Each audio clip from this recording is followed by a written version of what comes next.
So, as temperatures cool for the fifth time this year, an analyst suggesting this is going to be the norm. What can we do about red hot Britain? Other than what Richard Tice said the other day, the deputy leader of reform, when he said that we ought to just enjoy the wine, because obviously temperatures over here now are such that we've got a lot more vineyards starting up in this country. What can we do to actually not remedy, alleviate the pressures of this country getting hotter and hotter? So I've been having a look at that, and there's some ideas that have Before come you up. go, can I have one idea without You wanting can. to? I'd like more emergency alerts like we got the other day. That's quite exciting. It is quite exciting, although preferably not after Russia have just threatened to consequences for this country as a result of... Yes, I did wonder. First of all, I thought my smoke alarm going off, and then I realised that it doesn't make that noise. No. Because it was downstairs. I was upstairs doing some stuff. And I was thinking, have I left the oven on or something? So, but then, no, it was that. Anyway, sorry. Yes, back to... No. I think that's a good idea. So the ideas that are in the mix are to retrofit existing buildings. So we've got one of the oldest stock of buildings in Europe, and obviously retrofitting would mean including air conditioning. It would mean looking at heating, looking at all the other energy saving efforts. And they reckon that an estimated cost of 250 billion, and that would take us through to 2050. And cost £20,000 to £75,000 for a light to medium home retrofit. And the cost of that would be, according to figures that I've looked at, would need to be shared between private homeowners and the government. And we're doing that to a degree already, aren't we? Because, I think if you're on certain benefits, you can get help with solar panels. And also, obviously, money you can get for heat pumps as well. I think £7,500 to fit a heat pump, and that they can double in terms of keeping your home cool if you get a heat pump that is air-to-air heat pump as opposed to air-to-water. That's something to look at. Some of the other more interesting things that have happened around the world as well. One of those established public cool spaces. Have you ever heard that? No. The idea is that you take town halls and civic amenities, and you put on huge air conditioning, and you allow them to be used by the public. Oh, this is like the opposite when a couple of years ago when the fuel prices skyrocketed for the first time. In the winter, the public buildings were opened up, like libraries, weren't they, for people? Yeah, okay. Yeah. And and this is very popular around the world. Spain has got a climate shelters network where 99.2% of residents are within a 10-minute walk of a shelter, in effect. So wherever you are, you can go.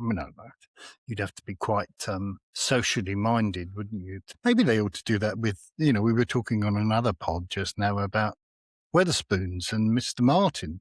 Maybe he ought to, when temperatures are like this, he ought to sell his public houses on the basis of you can come in and sit down and have a glass of water or what have you, and it might be a way to build some extra business there. France have got 1,400 what they call cooling islands. It's like Macron. And these are cooled walking routes, presumably where they've got trees where you go over the top like and you're meant to be again within 7 minutes of a cooled walking route. That sounds quite romantic, doesn't it? A cooled walking route. Very French, isn't it? Very French. You take your good lady out for a walk down I'm not quite sure. Are there any cooled walking routes near the gated community? There are, as in most communities. Well, in our case, there's a forest just across the road, so we can walk into the forest and go on a cool forest. Yeah, that's nice. Yeah. Is it a big forest or a little glade, or it's not a big forest, but there's plenty of tree cover if you wanted it. Yeah. So But I think French are just using probably what's already there. I mean, there's some common sense stuff, isn't there? But you can imagine, certainly in mainland Europe, where temperatures are for a prolonged period of time 40 degrees, it must be unbearable. And, I think it's safe to say that we've never experienced anything like this summer, have we? No. Never. I think we're heading towards this 40 degrees, though, aren't we? We're moving in that general direction. And it seems low on the agenda, doesn't it, in terms of government policy, because there's no real payoff, is there? And people will quickly forget about the heat as we have our traditional 8 months of winter. So, but it is a real thing, I think. It really is. Well, they reckon, don't they, over the last heat wave or over the last few months, that something like 20,000 excess deaths have been caused because of it.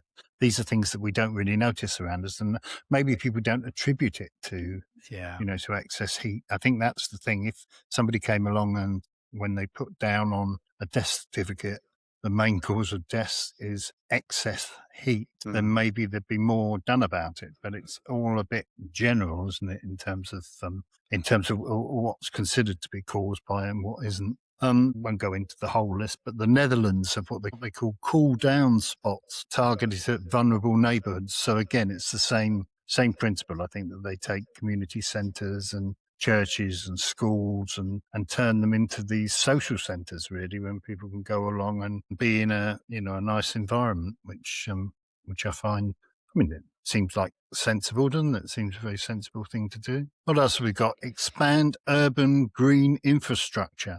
So this is about planting trees and making areas such urban infrastructure. We are talking about making sure that things don't get too hot, aren't we, really? We're talking about making sure that aggressive tree planting and green space creation. There are a lot of areas, aren't there, now, where they have water features and places where kids can go to enjoy themselves. Yeah, I've got them in Bristol. Yeah. But certainly we got, how many is it? 1, 2, 3 massive trees in our back garden. It's quite a small back garden. Over the years, people have said, "Oh, you should try and take those down," but they're protected anyway under tree. But I've said all along that because we face southwest, so it's quite warm.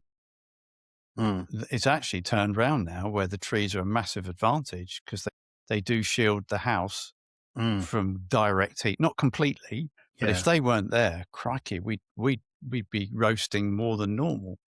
So I agree. It's obvious and you plant trees. You've got solar as well. You've got solar heating. And the advantage to that is because there's often a lot said about the green agenda in terms of using a lot of carbon. If you've got solar, then you can use that to power your air conditioning or any units that you might. So it's carbon neutral, effectively, if you've got the solar heating during the summer. Given, and that's one of my bugbears, any excess solar you sell back to the grid is such a pittance what they pay. It's a third of what they charge you if you take it from the grid. So I did have an argument with British Gas, other suppliers available, about that, but they refused to accept it was profiteering, but that's another story. But yeah, all good sense. With the 250 billion to retrofit every home, and I suppose some homes you just can't do anything about, can you?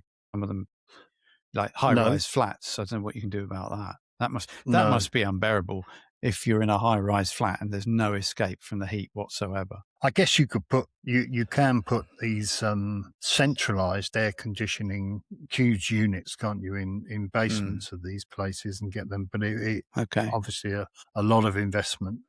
Some of the other measures, we're looking at mandating water-saving infrastructure. So you'd have to get yourself a water butt. I've got a water butt.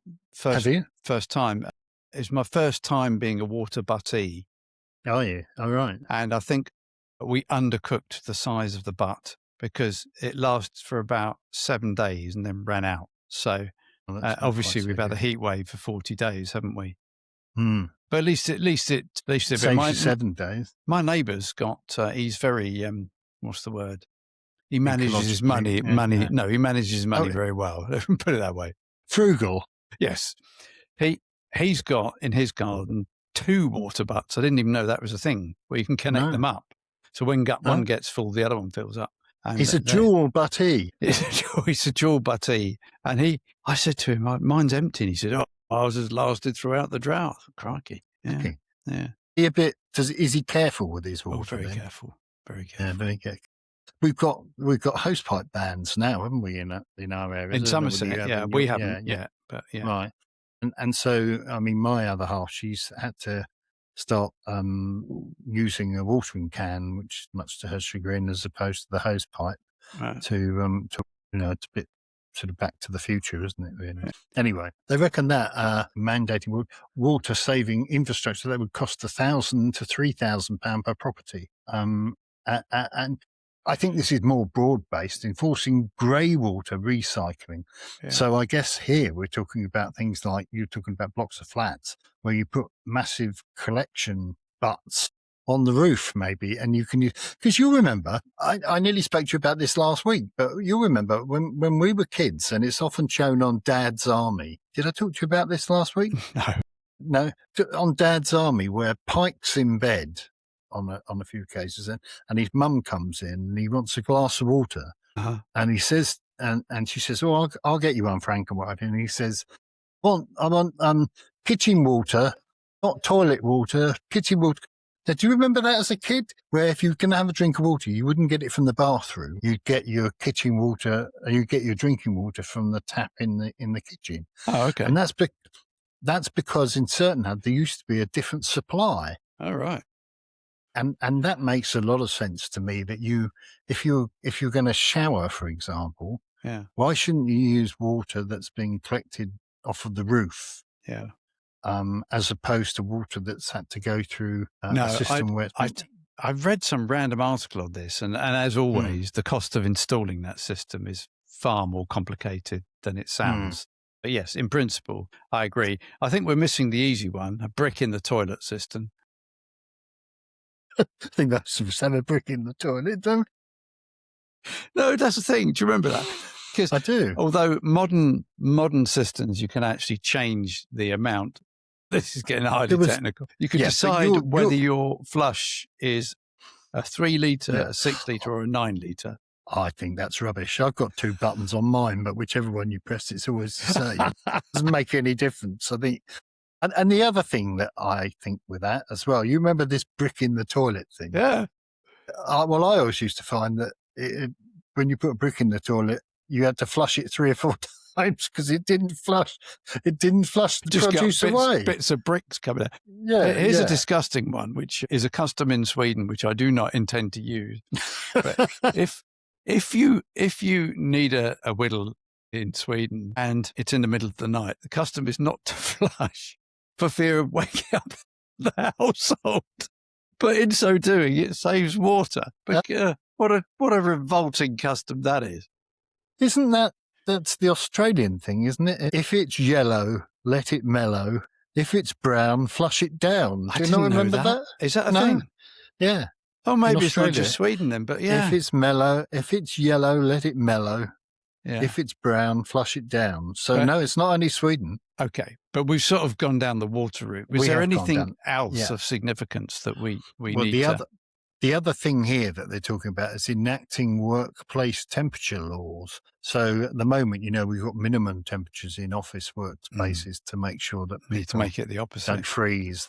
And they need to make it the other way around. But of course, that would be a cost on business. As to, I suppose you'd have to weigh up as things get hotter and hotter, how many hours productivity you'd lose as a result of people becoming sluggish or having to go to the toilet every 5 minutes or having to drink, or as opposed to how much you'd have to invest to keep them, keep them in place. I heard a phone in on this, and it was a guy who's self-employed who was really ranting and raving at the fact that government needs to do this.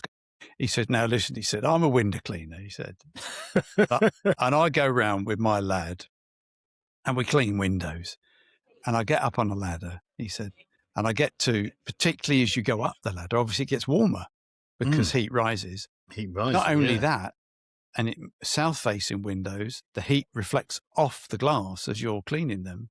And he said, "I realise that I have to stop roughly every 20 minutes and have some water.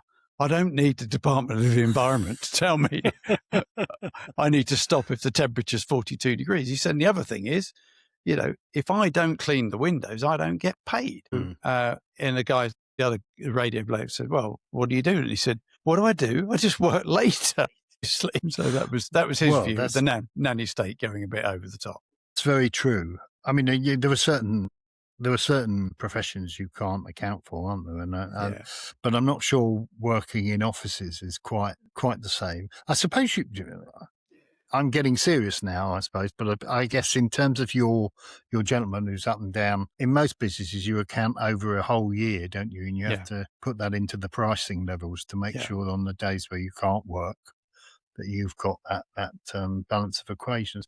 I do think, I mean, I'm true of all the options that they came up with, but I do think that we need to seriously start looking at these things before it's upon us. I mean, we're already in the situation, I don't know how many more heat waves we're going to have this year, but it has had a serious effect, hasn't it, on the way that we operate.